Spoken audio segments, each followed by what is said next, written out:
So we'll move on to Chapter 2, Psychological Research. So again, this is your professor, Professor Barber, or Mr. Barber. So within that, we'll kind of jump right in.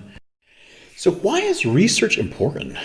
So here you have one of the uniquenesses is at one time in history, people believed the earth was flat and that mental illness was caused by possession. So within that, people can be very wrong in their ideas about the world when they do not rely on evidence to support their claims. Again, research is a mandatory process in validating claims. So again, scientific research is empirical. It is grounded in objective, tangible evidence that can be observable and time limited. In terms of, again, you're looking at the observed time and time again, regardless of who is observing. So a person can come along at one point and then also observe at a later point. Again, that's one of the things you're looking at is the tangible evidence. Again, without research, we would also have intuition and groundless assumptions. Through research, we are able to provide and also prove certain ideas through studying and through testing. So again, psychology is a science. Therefore, research is required to not only further investigate something, but provide verification and support of the findings. So here you have an individual with a hole in their head. So again, one of the uniquenesses is the practice of making a hole in the skull, as shown here, allowed evil spirits to leave the body, thus curing mental illness and other disorders. So within that, you probably had an individual who had this done, but possibly even died. So within that, this is one of the uniquenesses of research and the valuable features of research itself. So the use of research information. If anybody remembers the DARE campaign, we found that the DARE campaign was actually ineffective. And the reason being that it actually created individuals who were more knowledgeable about drugs, which then caused them to experiment more and more. Again, advertising campaigns often claim to be on scientific evidence, when in reality it is based off of belief. So again, thinking critically about claims, what is the expertise of the person making the claim, and what might they gain if the claim is valid? Does the claim seem justified given the evidence? And what do other researchers think of the claim? So again, research has shown that DARE does not work and it's ineffective, but it's still being utilized even to this day. So the process of scientific research, so you have inductive versus deductive reasoning. So deductive reasoning results are predicted based on a general premise.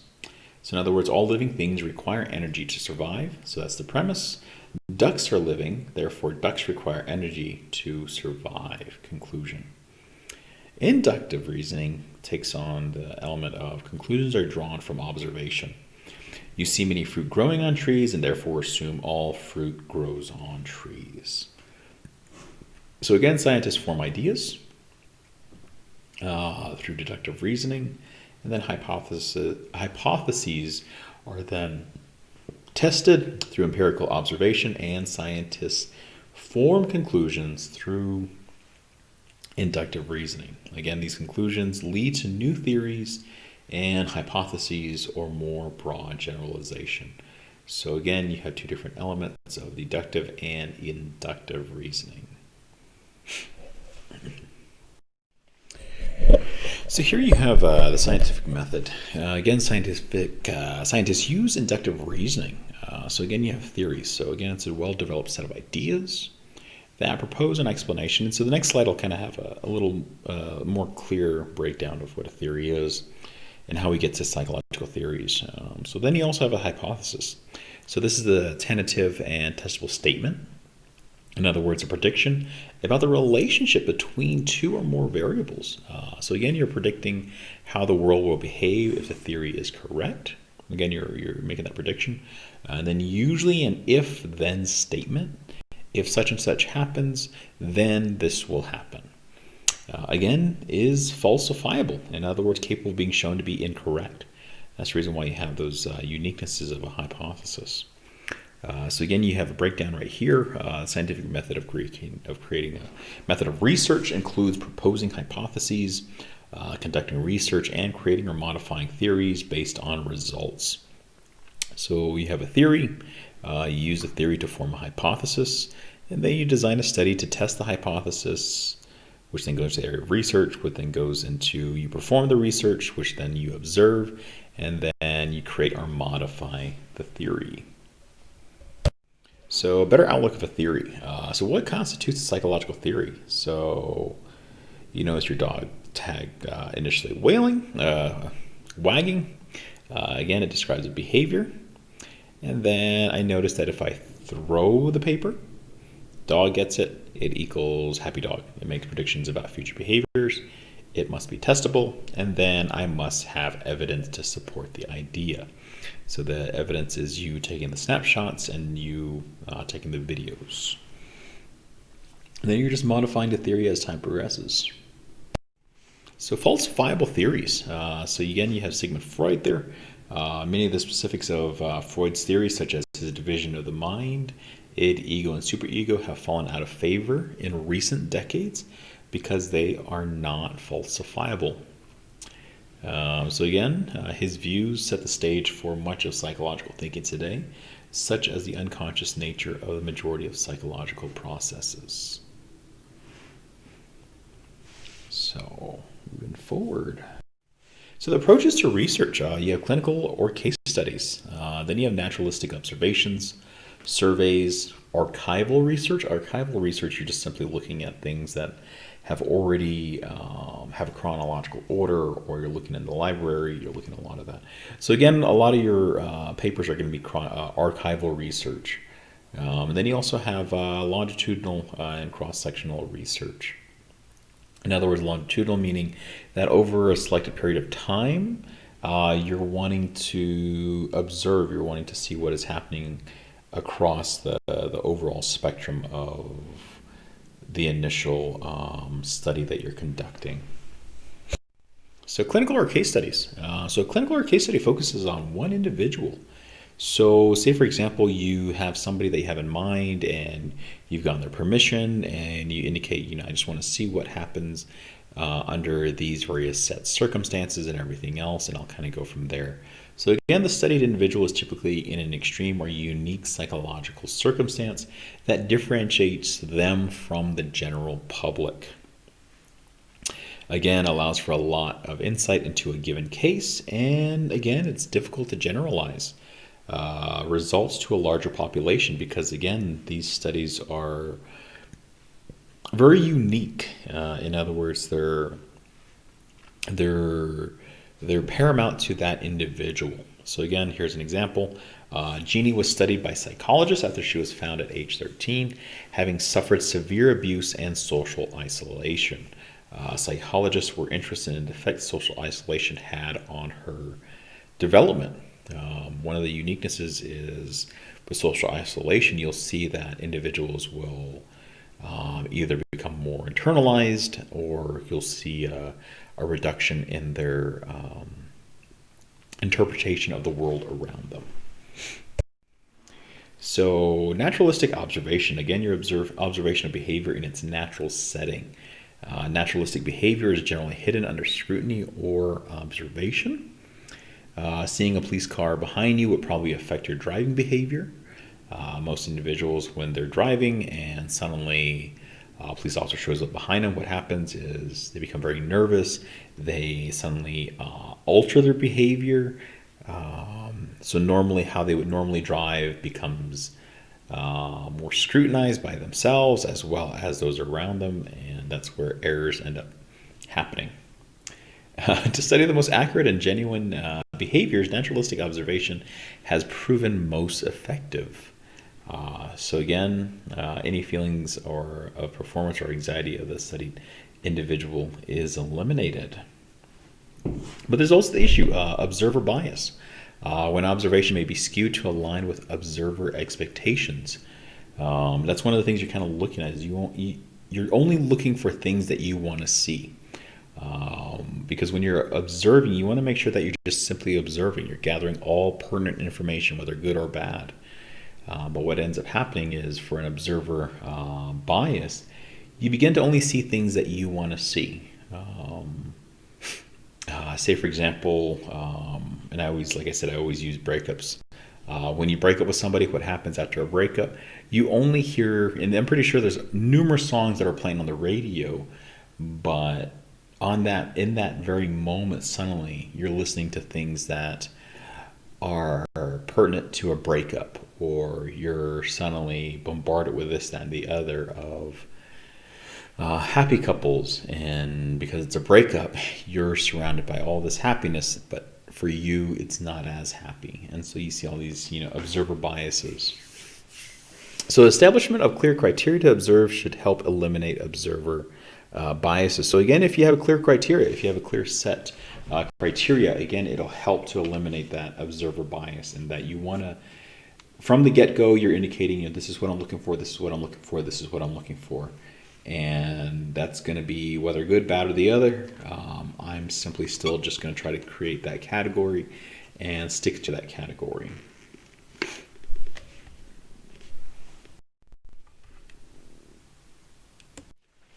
So here you have Jane Goodall. So again, she made her career conducting naturalistic observations of chimpanzee behavior.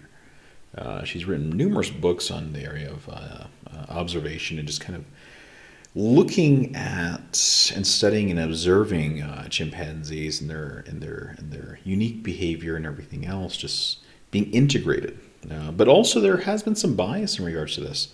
There has been some concerns that have been raised in regards to the research, because one, does her integration of her being in that setting also influence the behaviors? I mean, say for example, if you're doing research within a various location, or you're observing behaviors here and there, you being there, does that also influence various, can that influence behaviors as well? Can that alter behaviors? And I always use this as a unique outlook.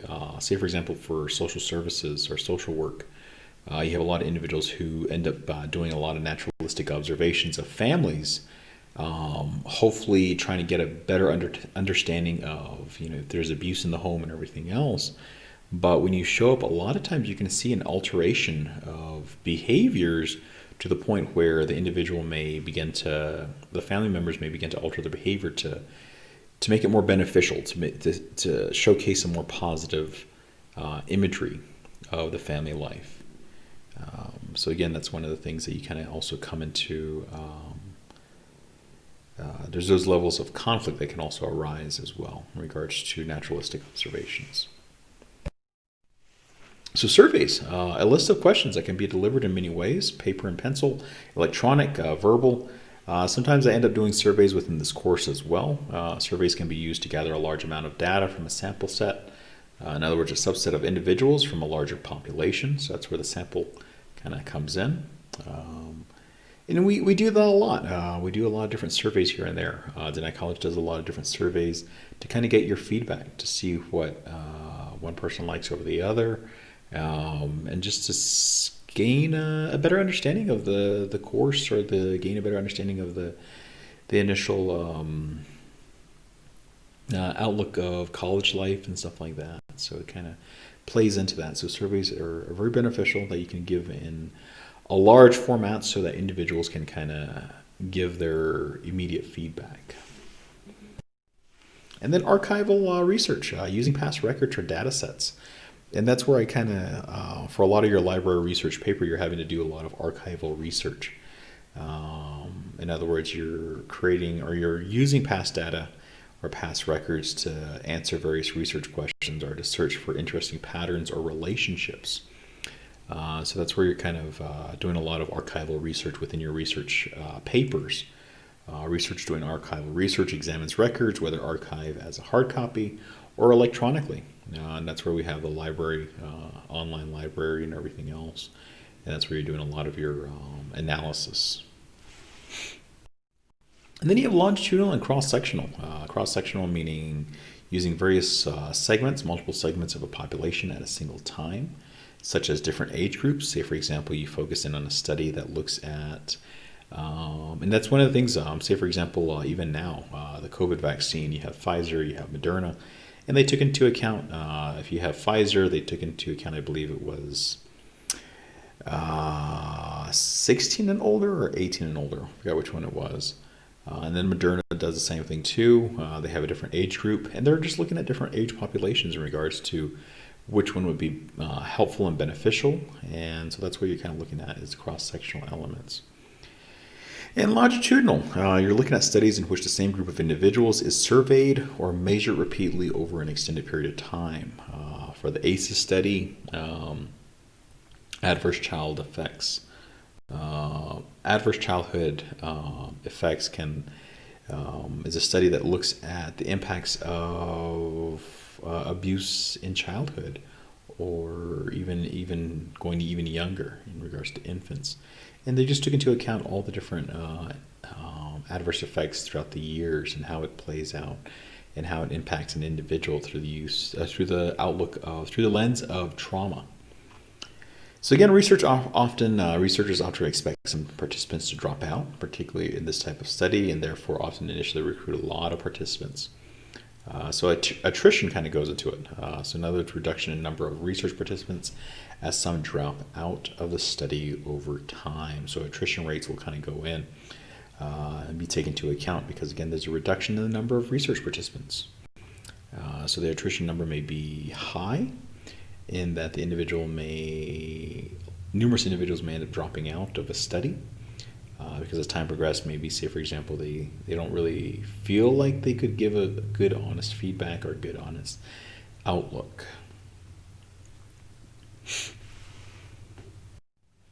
So then analyzing findings, correlational studies, correlational research, correlational versus causation, and experimental research. So correlational research, what is that? So again, you're looking at a relationship between two or more variables, and when two variables are correlated, one variable changes as the other does as well. So correlational coefficient, so the numbers from -1 to +1, indicating the strength and direction of the relationship between variables, and usually represents by R. So you have a positive correlation. So the one over to the left in that picture at the bottom is a positive correlation. So two variables change in the same direction, both becoming equal, either larger or smaller. And then you have a negative correlation, which is the middle image, which is in B, negative correlation. Two variables change in different directions, with one becoming larger as the other becomes smaller. In other words, a negative correlation is not the same thing as no correlation. So again, there's still a flux. There's still you're seeing a direction. You're seeing a directionality. Versus if you look at letter C over to the right, there's no correlation. So again, everything is it's all scattered. It's an initial scatter plot of the information, but there's initial scattering altogether. So again, scatter plots are a graphical view of the strengths and direction of correlations. The stronger the correlation, the closer the data points are to a straight line. So if you look at B, or not B, but A, there's closer to a straight line. B, there's somewhat of a straight line, but you can see it's starting to alter. Versus C, there is no straight line. Everything is all over the place. So correlation does not indicate causation. So again, that's one of the things that we always talk about. Correlation does not equal causation. So the cause and effect relationship.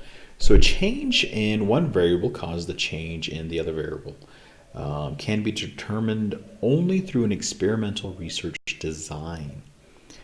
So again, the confounding variable, unanticipated outside factors that affects both variables of interest, often giving the false impression that change in one variable causes a change in the other variable. For example, an ice cream sales increase, so does the overall rate of crime. A relationship exists between ice cream and crime, but is it correlation or does one cause the other? And I leave that up to you. In this case, or in this example, temperature is a confounding variable. As the temperature increases, ice cream sales increase, and people are more likely to be outside, increasing crime rates. So again, cause and effect. Correlation does not indicate automatically causation. So even though it was a correlation between ice cream consumption and crime, it did not create that cause and effect relationship. There's more to it. And that's the confounding variable that took into account the heat. So the heat kind of was that additional factor that motivated the crime increase and also the consumption of ice cream. So correlation does not indicate causation. Does eating cereal really cause someone to be a healthy weight? So again, I'll leave that up to you to answer that question. So illusory correlations. So again, mistaken correlation for causation. People can also make false correlations. So illusory correlations, seeking relationships between two things when in reality no such relationship exists. And that's where we have the confirmation bias. In other words, a tendency to ignore evidence that disproves ideas or beliefs. So illusory correlations can be involved in the formation of prejudicial attitudes that can lead to discriminatory behavior. In other words, many people believe that a full moon makes people behave oddly. Research demonstrates that this relationship does not exist, but we like to believe it. And I know a lot of Navajos who live on the reservation, they believe, once the full moon happens, this, that, and the other. But again, that's where we're looking at the confirmation bias. We want to see what we want to see. And that's where our minds begin to play tricks on us, and that's where we tend to believe based on various junk science and everything else. But again, more studies need to be done to really see that full moon does not automatically create adverse effects. So, causality, conducting experiments and using the data. So here you have the only way to establish that there is a cause and effect relationship between two variables is to conduct a scientific experiment. A scientific experiment can precisely offer various requirements for design and implementation. So the experimental hypotheses. Hypotheses can be formulated through observation as well as after review of previous research. In other words, figure 2.15, seeing behavior like this right after a child watches violent television programming might lead you to hypothesize that viewing violent television programming leads to an increase in the display of violent behaviors. So that's where we have those unique impacts and unique interpretations. So the initial outlook is that seeing behaviors like this right after a child watches violent television programming might lead you to hypothesize that viewing violent television programming leads to an increase in the display of violent behaviors. So again, that's where you have a lot of individuals who utilize a lot of that observational outlook, and based on that observational outlook, we can begin to see an initial patterning take place. So designing an experiment, experimental and control groups. So experimental groups are the participants that experience the manipulated variable. Then you also have the control group, so participants that do not experience the manipulated control or manipulated variable. Again, that serves as a basis for comparison and controls for chance factors that might influence the result of the study. So experimental manipulation is the only difference between the experimental and control groups. So any difference between the two are due to experimental manipulation rather than chance. So again, defining variables and how they will be measured. So operational definition is primarily a description of what actions and operations will be used to measure the dependent variables and manipulate the independent variables. And so here you have designing an experiment. You have the experimenter bias. In other words, researcher expectations skew the result of the study. And then you have participant bias. Participant expectations skew the results of the study. So, which then leads to the single blind study. In other words, experiment in which the researcher knows which participants are in the experimental groups and which are in the control group, but participants do not. So again, you have a double blind study. Experiments in which both the researcher and the participants are blind to group assignments. So again, it's just to simply have a better, to avoid that initial bias overall. And then you have the placebo effect, people's expectation or beliefs influencing or determining their experience in a given situation. In other words, when people are given a pill to improve their mood may increase just because they believe it will. That's where you have individuals who, that's where a lot of times individuals will be given like a water pill, and that's where you have the placebo effect. You have individuals who believe, yeah, I was given a miracle elixir, and that's the reason why my mood suddenly improved. And it's the outlook of, if you believe it enough, it will happen.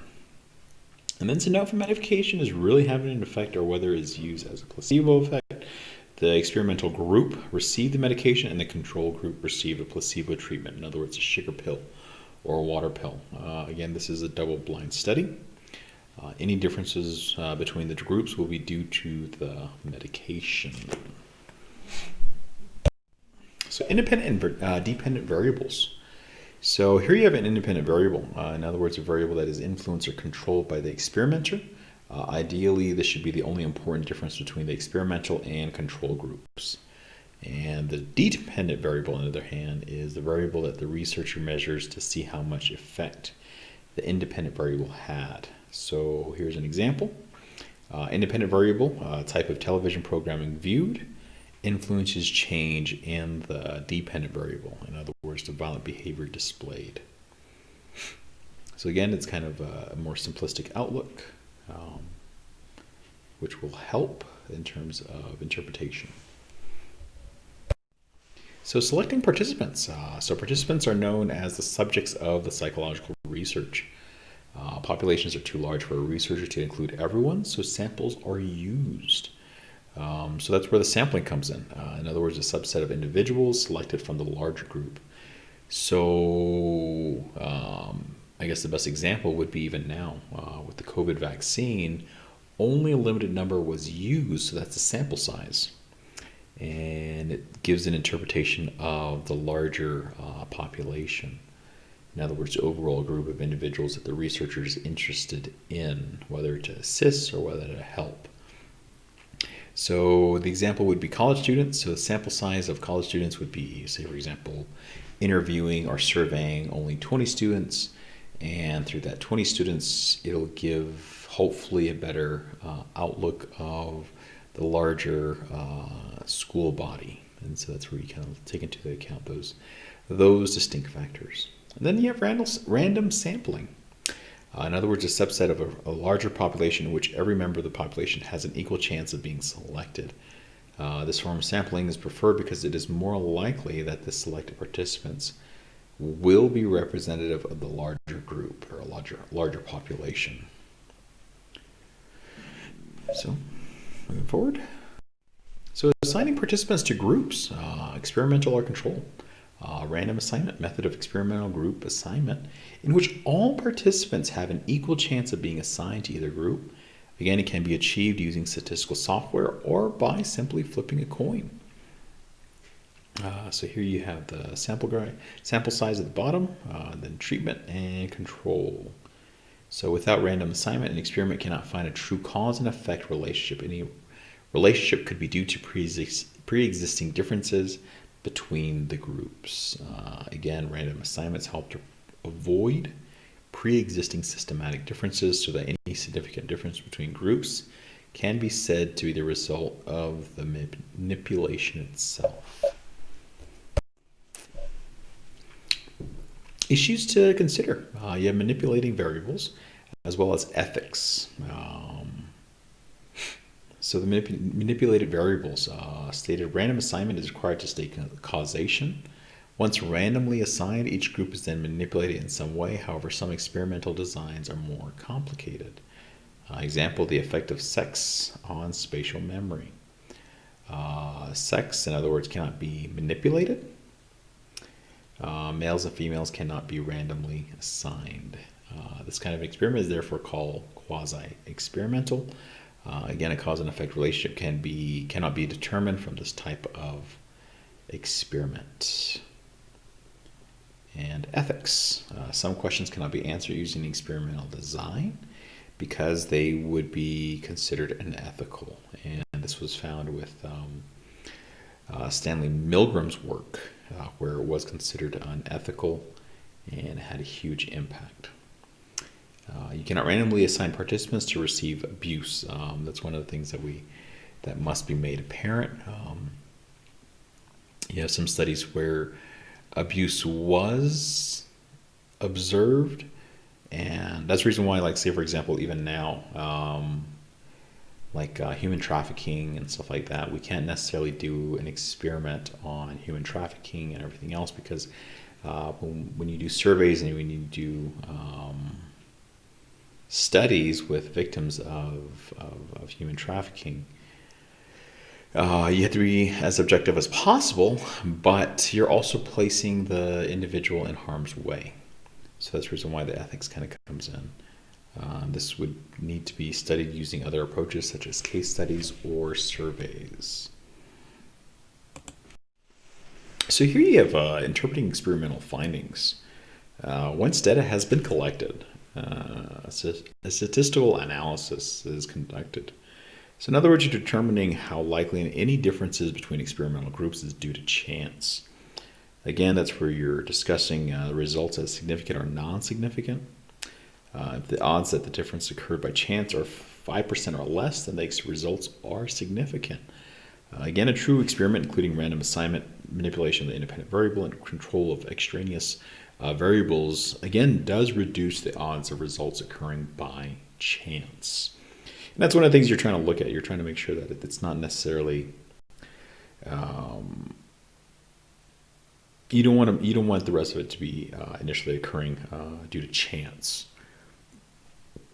You want to kind of look at all the other elements as well.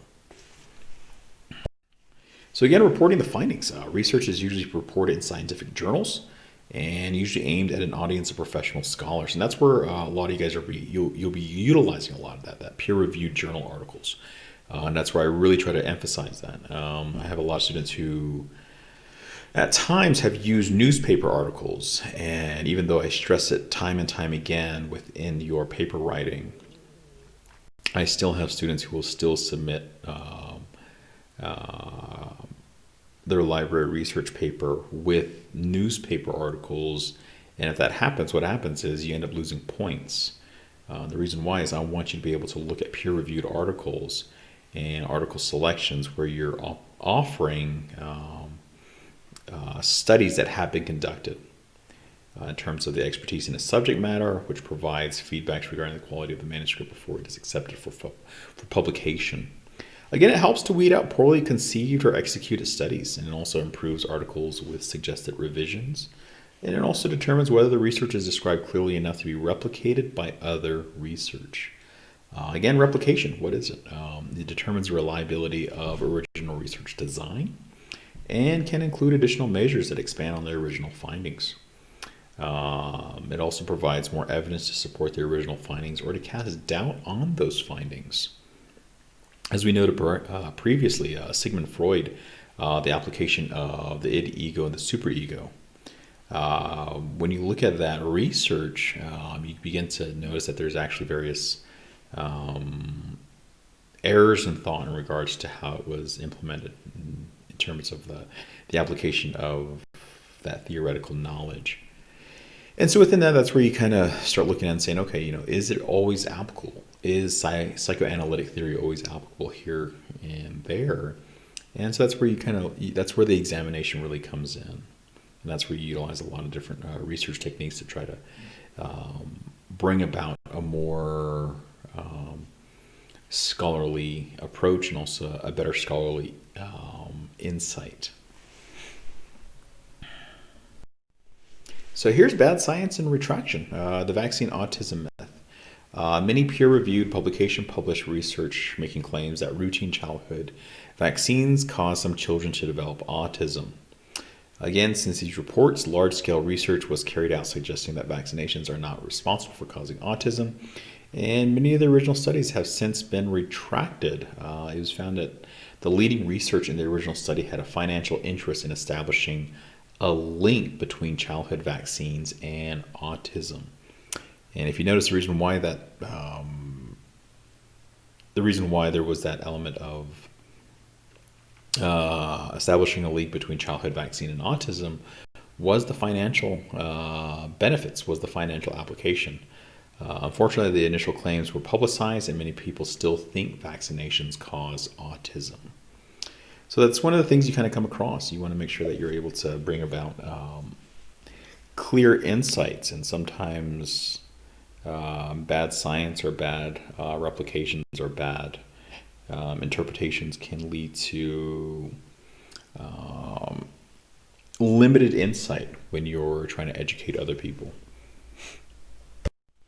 So reliability and validity. So you have reliability. In other words, the consistency and reproducibility of a given result.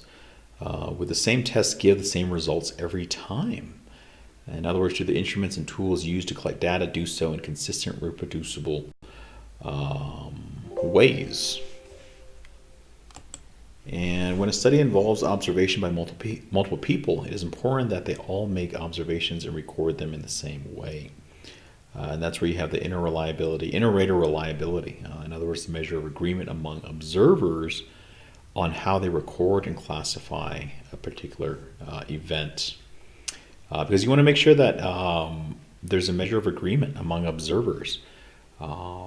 Say, for example, if I'm doing surveys, I want to make sure that the people that are conducting the surveys all follow the same methods.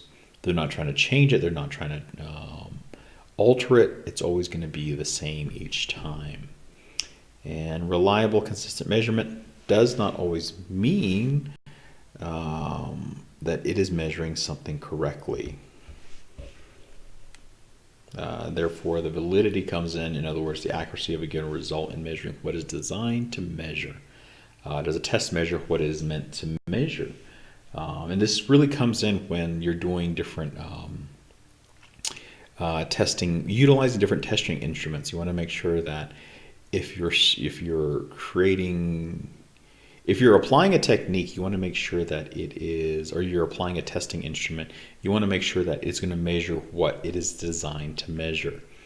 If it's for autism, you want to make sure that the test is designed specifically just for testing autism.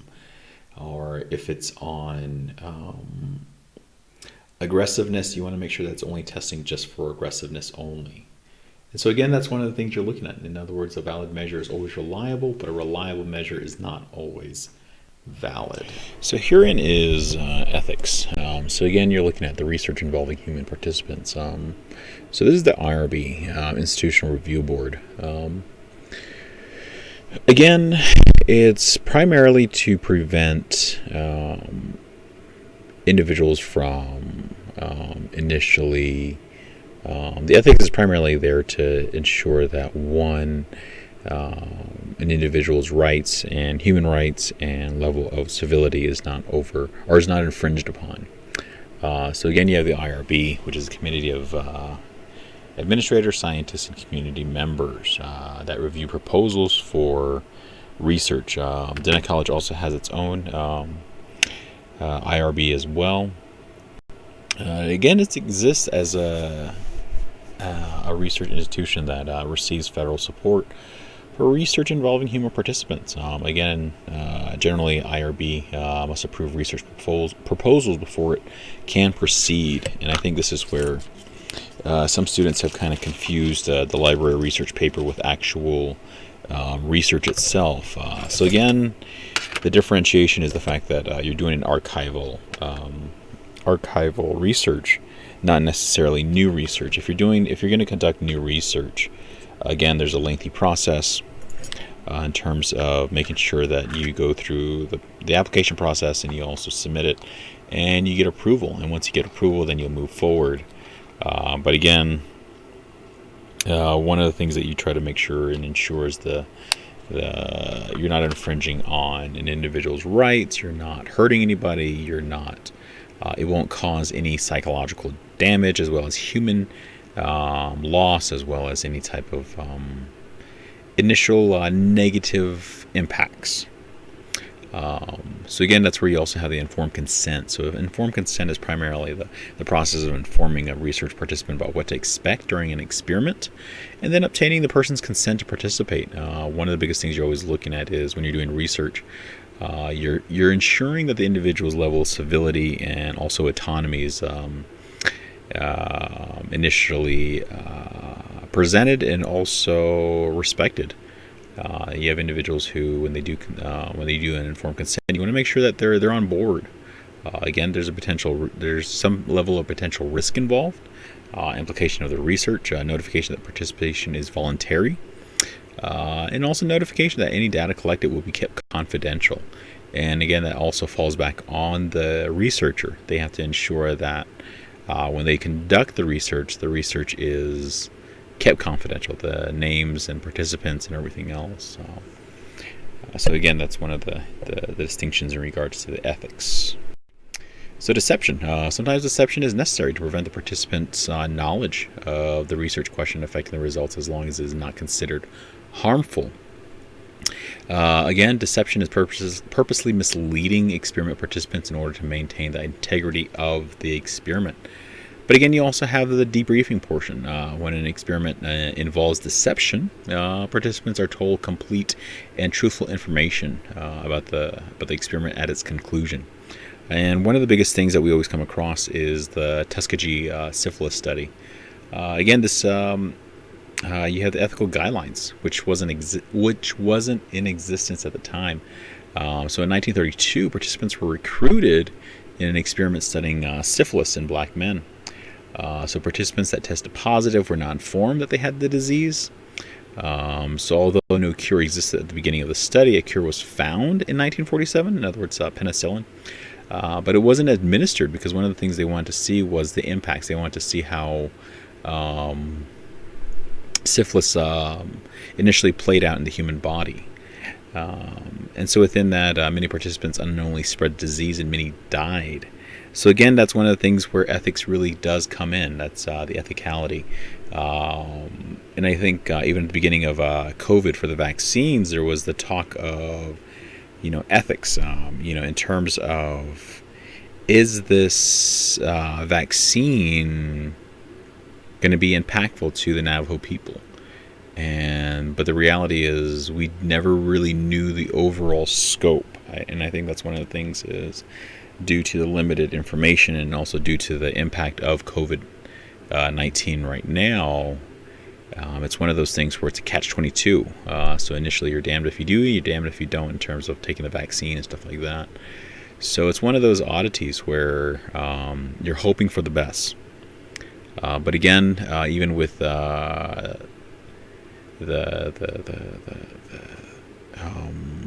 vaccine itself, there's also a level of, for the individuals who did sign up for the study itself, there is that element of voluntary autonomy. So again, that's one of the things we kind of look at as well.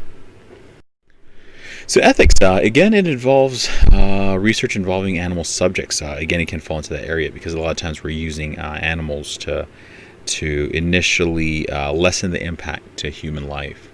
Again, 90% of psychological research involving animal subjects use rodents or birds. Animals make good substitutes because many of their basic processes are sufficiently similar to those in human. Again, animals are used when the research would be unethical in human participants. But again, you also have individuals who frown upon the use of animals. But again, I leave that for another discussion. Again, research must still aim to minimize pain or distress. So then you also have the IACUC, which is the Institutional Animal Care and Use Committee. Again, these are individuals who are also just like the IRB. Again, they look at the impacts of non-human animals that are being studied upon. So again, that's one of the things that initially look at the processes of that. So again, this is chapter 2. So if you have any questions, please let me know. So again, we're moving on to chapter 3. So, but like I said, if you have any questions, let me know.